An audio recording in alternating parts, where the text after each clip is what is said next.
all the elders of Israel gathered together and came to Samuel at Ramah. They said to him, "You are old, and your sons do not follow your ways. Now appoint a king to lead us, such as the other nations have." But when they said, "Give us a king to lead us," this displeased Samuel. So he prayed to the Lord. And the Lord told him, "Listen to all that the people are saying to you. It is not you they have rejected, but they have rejected me as their king, as they have done from the day I brought them up out of Egypt until this day, forsaking me and serving other gods. So they are doing to you. Now listen to them and warn them solemnly, and let them know what the king who will reign over them will claim as his rights." Samuel told all the words of the Lord to the people who were asking him for a king. He said, "This is what the king who will reign over you will claim as his rights. He will take your sons and make them serve as his chariots and horses, and they will run in front of his chariots.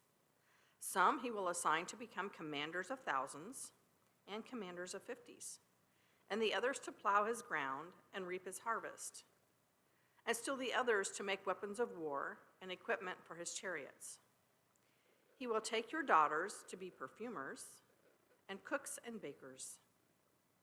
He will take the best of your fields and the vineyards and the olive groves and give them to his attendants.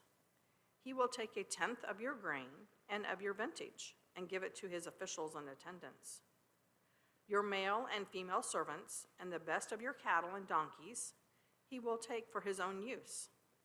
He will take a tenth of your flock, and yourselves will become his slaves. When that day comes, you will cry out for relief from the king you have chosen, but the Lord will not answer you in that day." But the people refused to listen to Samuel. "No," they said, "we want a king over us. Then we will be like all the other nations, with a king to lead us and go out before us and fight our battles." Oh boy, Craig, this is deep. Let's see what you have to say about this one.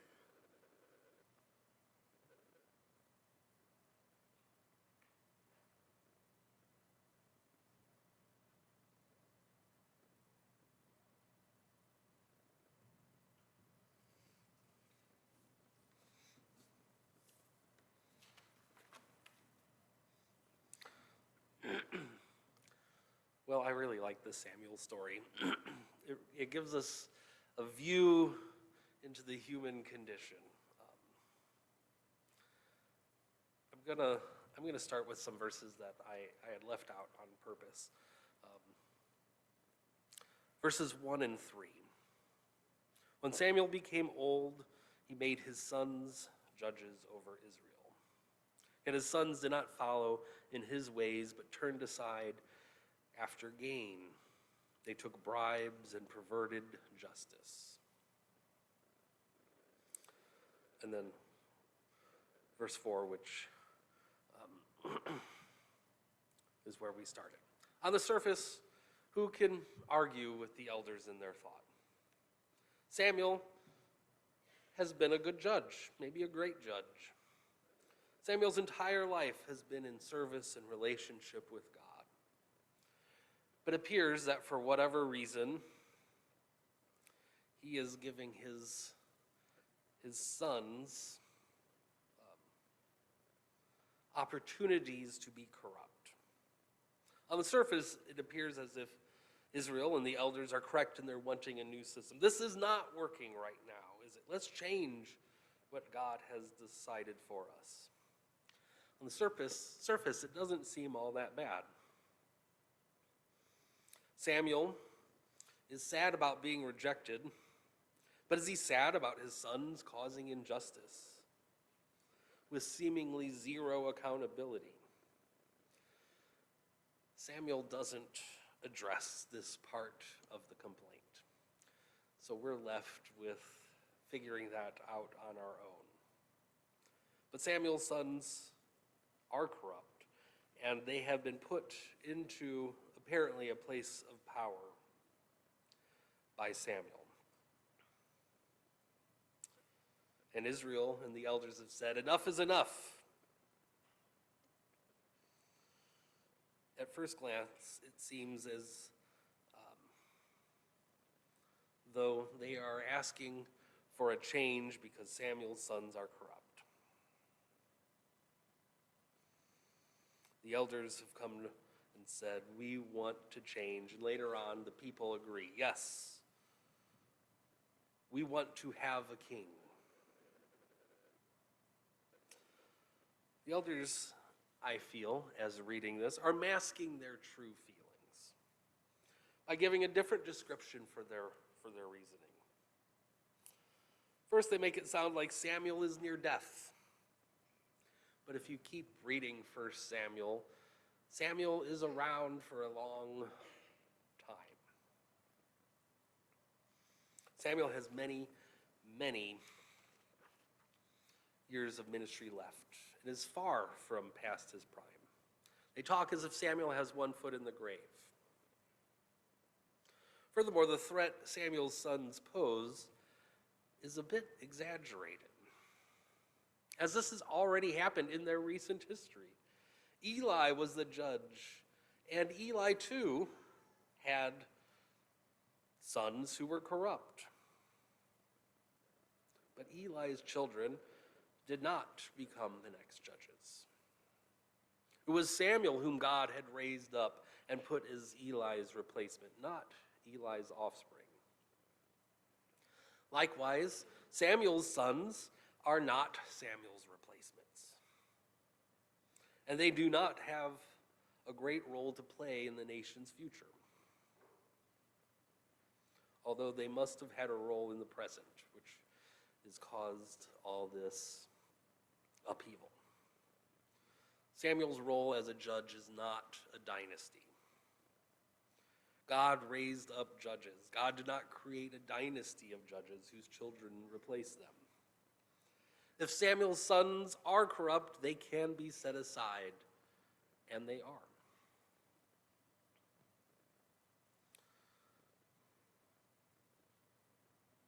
In some ways, it is comforting to know that humanity hasn't changed all that much in thousands of years. People today will sometimes argue in the same way, using an argument that has nothing to do with what is actually going on, but standing firm on their reasonings anyway. We want a king, the people say, because Samuel's children are corrupt and they will take over and ruin us all. We have to stop it. I just love how people's thinking goes. If they are so afraid of a family dynasty, then why in the world are they proposing a system that creates a family dynasty? It's just laughable to me. But we are all like that at some times, I believe. We don't want a system where children take over for their parents. We demand a king whose children will take over for their parents, rule in the king's place, whether they are righteous or wicked. The cure, it seems, is worse than the problem. They are concerned about who will lead the people after Samuel. They want to have someone in place, so they demand, not request, a king like all the nations have.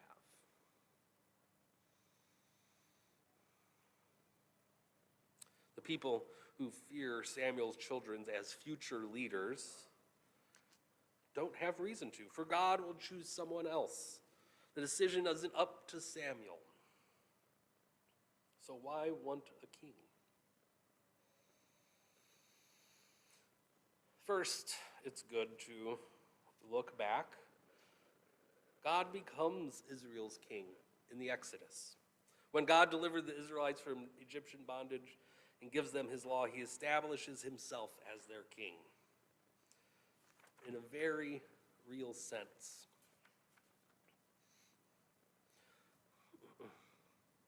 The contest with Pharaoh is between one king and another, God and Pharaoh. After the Israelites crossed the Red Sea, they first realized this, expressing this fact in a hymn of praise from Exodus 15, 16 and 18. Terror and dread fall upon them. By the greatness of your arm, they are motionless as stone, until your people pass over, O Lord. Until the people pass over whom you have purchased. You will bring them and plant them in the mountain of your inheritance. The place, O Lord, which you have made for your dwelling, the sanctuary, O Lord, which your hands have established. The Lord shall reign forever and ever. Lots of kingship language, which we don't always like. But that is what was used. The people belong to God, and God shall reign. By freeing them from the tyranny of one king, Pharaoh, God has assumed the role as king of God's people. And God is the one who promises to go before and behind God's people as a king would do. Exodus 22:23. For my angel will go before you and bring you into the land. Isaiah 45:2. I will go before you and make the rough places smooth. I will shatter the doors of bronze and cut through their iron bars. Isaiah 52:12. But you will not go out in haste, nor will you go as fugitives. For the Lord will go before you, and the God of Israel will be your rear guard. And one more from Psalm 74. Yet God is my king from of old, who works deeds of deliverance in the midst of the earth. You divided the sea by your strength. You broke the heads of the sea monsters in the waters. You crushed the heads of Leviathan. You gave him as food for the creatures of the wilderness. You broke open springs. You dried up ever-flowing streams. All of this to show how God is and was viewed as their king, the king of God's people. And God's people want to change that.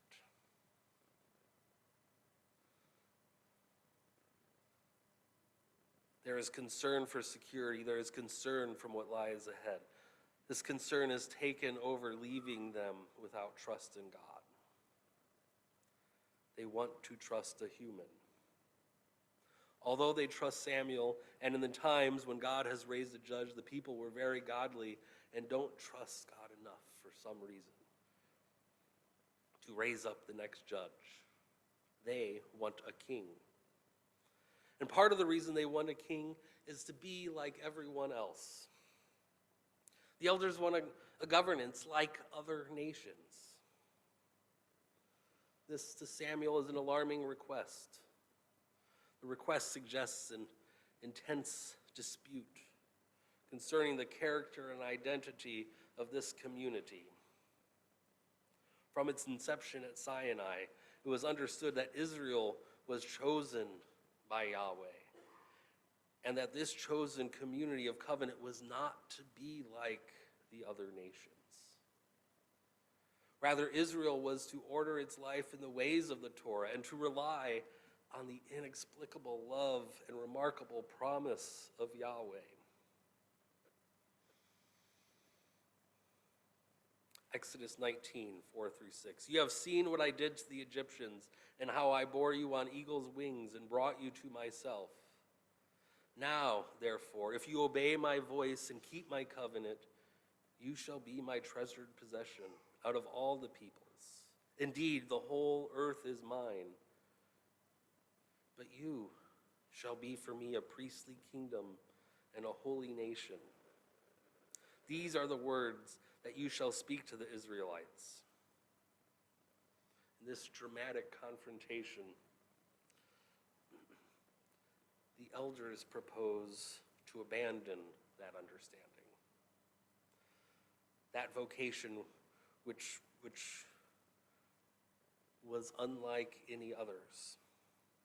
Samuel recognizes the implication of the request. Their request is nothing less than a change in their foundational commitments. And Samuel is displeased.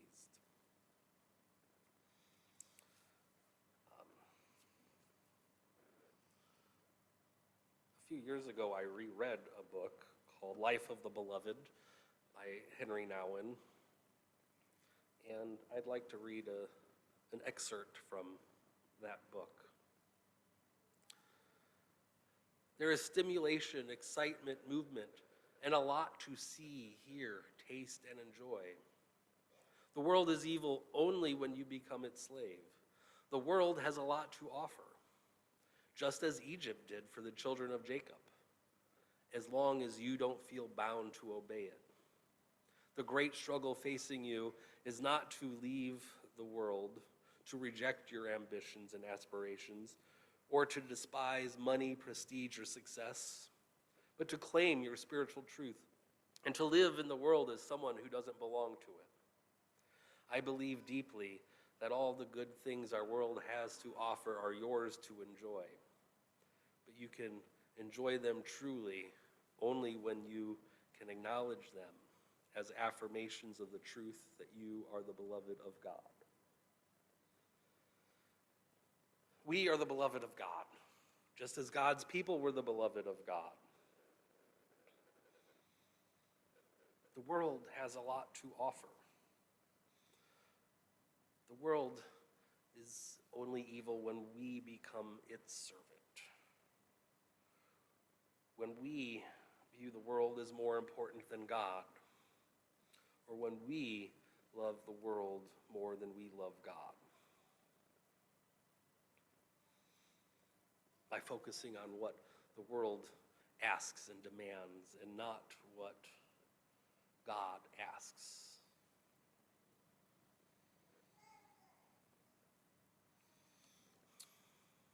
The elders come asking for a king, and the people echo that ask. We want a king just like everyone else. They're choosing the world in this instance instead of choosing God. And I think Samuel's response further confirms Samuel's godly character.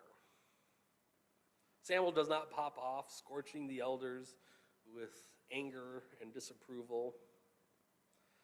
What Samuel does is go to God in prayer, as he's inclined to do.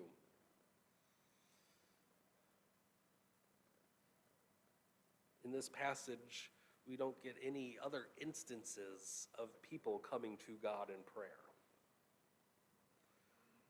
The people weren't seeking God's guidance or direction. They were seeking the world's guidance and direction. So Samuel comes to God in prayer. Samuel feels that he is being rejected by the people. And Samuel may agonize over whether this is due to some failure on his part, possibly not holding his children accountable. But God informs Samuel that ultimately it is not you, Samuel, whom they are rejecting. They are rejecting me.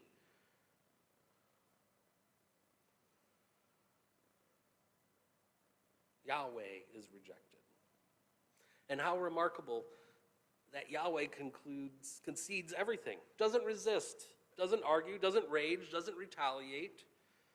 There is for Yahweh, as for Samuel, a wistfulness and deep sadness. Something precious is being forfeited. And those who are rejecting this precious system don't seem to recognize or even notice what they are giving up. So God informs Samuel to tell them what a king does. A king takes, and takes some more. Takes your sons and your daughters. Takes your money. Takes your land. Takes your crops. And yet they still want a king. As so many themes in the Old and New Testaments, there's a theme of asking us to remember. Israel was to remember that God was their king. Israel was to remember that God had been with them, that God had been ever present, that God had done marvelous things and will continue to do them. That God has been ever present. But instead, they are focusing elsewhere. They are not remembering who God is or what God has done. They want to be like everyone else. They want a human king that all the other nations can see and touch and hear and know is real. I think this story is extremely relatable. How many times in my life was I concerned about what everyone else thought?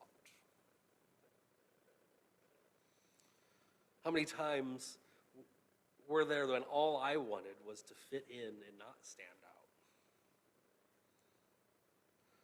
How many times did I think that everyone else must have these things figured out more than me, so if I just copy them, I too will have things figured out as well? I think it's a relatable passage. I think we could all identify it in some level or not, that desire to be like everyone else. I just want to go have a sleepover at my friend's house on Saturday night, Mom and Dad. No, you can't because we have to go to church in the morning. Well, I don't want to. I want to do what my friends are doing. That's just one of the times I tried to do that. It didn't work for my parents, thankfully. We are to remember. We are to recall the times that God has been with us. We are to recall the long history of God dwelling with God's people. We are to recall the freedom that we have been given through God by Jesus. We are to recall that God is trustworthy and continue to place our trust in God. We are encouraged not to worry so much about appearances and instead be more concerned about what it is that God desires, not what the world desires. And we are to see Samuel's reaction. Again, Samuel's reaction is one of prayer.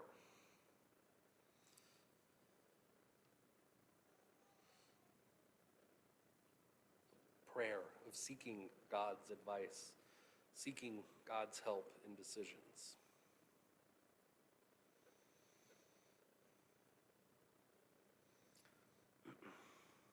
I think this passage is a big passage, for it's a nation, it's a people. And I don't try to diminish it by relating it to us personally.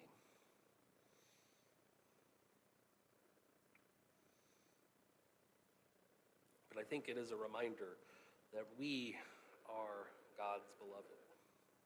And what the world has to offer is good as long as we remember to first serve God and not be a servant to what the world has. And may we remember that God is our trustworthy King, and may we act like we are God's beloved. Let us pray. God, forgive us the times when we desire not what you have, but what the world has. When we desire to be like others instead of desiring to be like you. But you are faithful and you remain, and we thank you, O God, that you continually stick with us, even though we reject you. That you continue to call us to follow you. May we have the ears to hear your call and the desire to follow.